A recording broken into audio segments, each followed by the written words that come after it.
तो दोस्तों आप सभी को बता देना चाहता हूँ, आज भोजपुरी के पावर स्टार पवन सिंह आज अपनी नई फिल्म का डबिंग कर रहे थे और डबिंग के दौरान पवन सिंह पूरी तरह से इमोशन हो गए थे, आंख भर आया।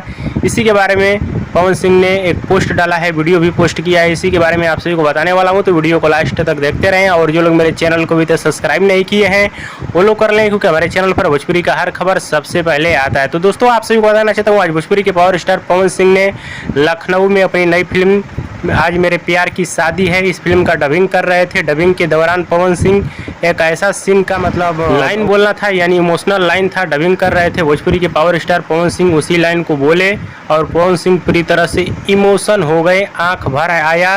पवन सिंह ने पोस्ट किया है, आप लोग पवन सिंह के इंस्टाग्राम आईडी पे जाकर देख सकते हैं। तो पवन सिंह ने ये भी बताया है कि कोई काम आए या न आए, लेकिन एक सच्चा दोस्त काम आता है। बाकी पवन सिंह की फिल्म मेरे प्यार की शादी है, इस फिल्म का फर्स्ट लुक पोस्टर आप सभी के बीच बहुत जल्द आएगा। इस फिल्म का डबिंग पूरी तरह से कंप्लीट कर लिया गया है, पवन सिंह का भी डबिंग पूरी तरह से कंप्लीट हो चुका है।